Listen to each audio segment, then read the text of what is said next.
I'm part-time. Only email me. I don't want to play he said, she said.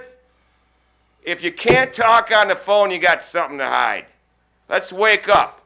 We got a problem with our school district because we don't have the people. Your middle class and your upper middle class people aren't going to move here with all the money and fix up the houses and tear down the houses there on them dirt roads and half-acre lots and 1-acre lots and put up big houses. Because you got blight, you got washer and dryers on the front driveway. We don't do anything in this township. Where's our bit? We're going to sit down and bring in Mr. Sternicki and talk about the regulatory ordinances? That's all malarkey. We're busting out. They're going to Macomb. They're not moving here, and yet we blame everything on the trailer park, and you don't even see that trailer park. Thank you. Thank you. Jim Senstock, 31698 San Juan. The previous speaker brought up the issue of the billboard. I brought it up at the last meeting. I asked at the last meeting that this board consider doing a moratorium on billboards and basically take a look at our ordinance. We're the only community on I-94 to the south of us from Hall Road South that allows these billboards. And this, when this one goes up, the one they're trying to put at the corner of North River Road and I-94, when that one goes up, we'll have about 8 or 9 at least. I don't remember the exact number of billboards. Yet if you go on the other side of Hall Road, Chesterfield Township does not have any. Something's wrong. We're trying to play that, as he indicated, we're trying to indicate that we're upper middle class, the most desirable community along the lake and so on, and we allow trash like a billboard right at the main entrance into our township. So I'm asking again for this board to offer a moratorium. It can be done.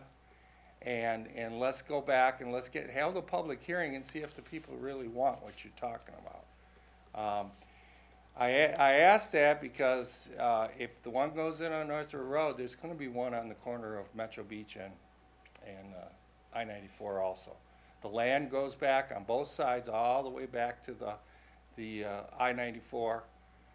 There's plenty of room back there. It's a simple matter to get a variance. It was so easy for this guy to get a variance from our building board of appeals. It was disgusting. And they're going to put another one up. And he's going to say, well, I'm for the public. I'm friendly, blah, blah, blah. I support the public. He lives in Bloomfield. He doesn't live here. He makes his money here. Or he rapes the township, whichever way you want to look at it. Friday, I called the supervisor's office at about 1:45, and I called concerning an issue that I became aware of, and there was nobody in the supervisor's office, and there was nobody there, not even a deputy. So I left a message indicating what my problem was, that in fact the snow had not been cleared from any of the bike paths along Bridgeview. And I indicated, left my number, which is well known in the townships, but I left it again so that you could call me back and tell me what was going on. After all, we did pay $27,000 for snow removal on the bike paths, and we did have a contract extension for snow removal on the bike paths to get us from this time frame out to, I believe it was April. When I went to check later on in the day to see if anything had happened, because I hadn't heard anything, it was about 5 o'clock and the snow had not been touched. So I said, well, wait a minute. Is it only this bike path? Well, actually, I drove down South River Road all the way to Lake Shore, and that had not been touched at all. And then I said, well, wait a minute. Let's check some others. So I went over and drove down Jefferson towards Metro Beach. And down Jefferson towards Metro Beach, only about half of the the thing had been done, up to the, basically where Boaters World was. We're paying for them to do this. It was Friday. The snowstorm was on Sunday, Monday. And nothing had been done. Now, I'm not sure, it was dark as I came over here this evening, so I wasn't able to tell. But I'm not sure whether or not it's been done at all yet. But you know what? I indicated once that maybe what we ought to do is not have any snow removal on the bike path anywhere. Why are we favoring people from outside of Harrison Township to use the bike paths, but you ain't fixing the bike paths that run to my house, that run to Larry's house, that run down towards Metro Beach from the South River Road? You're not doing those. And we're paying $27,000 for that. So I guess I'd like to hear what happened or why we're not getting that snow removal. I didn't go check the rest of the township. I should have. But you know what? I expect you people on the board here to go do some checking. I want to know why we're spending $27,000 for non-existent snow blowing. Thank you. Thank you. Seeing no other public comment, we'll close the floor for, we'll close the floor for public comment and move back to board comment. Do the best I can to try to respond. One of the first issues brought up was regarding the single waste hauler, whereby the single waste hauler, or I guess I'll say our township waste hauler, was combining the pickup of yard waste with household waste. In fact, they did receive permission for a limited period of time to combine that in order to provide additional services in other communities. What in essence what had happened was, I don't know that it was Warren, but I believe it was communities west of us. The volume of trash that was being collected in areas that were hit a lot worse than us, a lot of wet drywall, heavy materials, just all sorts of garbage coming out of homes, and they were filling up trucks before they even made it down one street. So because of that, they'd asked for our understanding and had also received permission, some sort of temporary permit with DEQ to combine that waste stream in light of the catastrophic events of the August storm. So while it was for a temporary period of time, it's my understanding that that really was not against the law. It would normally be, except for that temporary permission. There was a comment made about limiting revenues for the fire department due to the tax capturing process for the DDA. So let me again explain. Of the entire township, if we'll say that all of the taxable value of the township, approximately $840 million in taxable value, this district is $25 million. It's a little bit less, but just about 3%. So 97% of the growth in the township will be captured by the fire department, the growth in property values. The DDA represents 3% of the total taxable value within the township. So that 3%, in a short term, although it'll grow, the fire department and the police department millages won't capture any of the growth.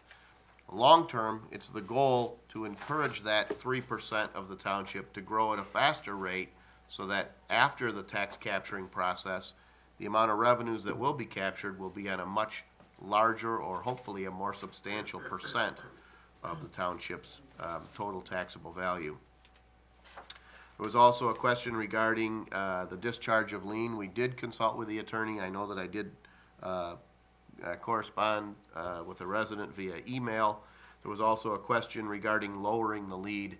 The sewer at 13 feet deep is deeper than what our equipment can reach to get to that tap. So literally the design specifications for that sewer was to have the sewer lead come up to a higher level. I am aware that our water and sewer director did say that if the resident or property owner wants to lower that lead, they can do that. They can cut that off and put it lower, but you're gonna have to dig to that level no matter what. Whatever level the sewer lead would be that goes into the home. So that was the explanation that I was given. Lastly, regarding the snow clearing along the bike path, certainly last week, the Huron-Clinton Metro Park Authority, really the folks coming out of Lake St. Clair Metro Park, did experience some significant issues with clearing the snow, both in terms of the literal volume of snow as well as the definition of the path. This is a snow event that they said was last time it was that great in a single fall was 40 years. Along the path, I know that the folks that cleared the snow had encountered some obstacles. I know they literally struck someone's landscape materials, but in some cases their equipment just was not able to push the volume of snow that we had. One of the reasons why they'd asked for a 5-year contract was so that they could make a purchase of new equipment and have a reasonable expectation that they wouldn't make an investment and in year 2 have the township or the county or Clinton Township bail out of that agreement. So the concept was to make a long-term commitment. The $27,000 estimate or contract includes the expense of equipment. They have not made that investment yet. We are still in that extension contract where they just work on a per hour basis or time and material basis. But the crews were out. I saw that Bridgeview was cleared today, so I don't know that I can't speak to when it was cleared prior to today. I know that it was cleared this morning, but I know that literally I spoke with the person in charge of that department from their yard, and the guy said they were just running into a difficult time. It's just a substantial amount of snow, and they were actually a portion of South River from Jefferson heading east was plowed to a point when they couldn't plow any further, and the same with Jefferson. So they did encounter some difficulties with some of the snow buildup and drifting along that. And in places where the path is relatively close to the edge of the road, which does occur along the South River portion, the problem was further exaggerated by the fact that, of course, the county had a primary responsibility to clear the road, and in some cases the amount of snow that they cleared was pushed toward the path. Not too much that the county could do to avoid that, but it made for a pretty heavy buildup of snow in an already snowy area. So I did talk to the folks at HCMA.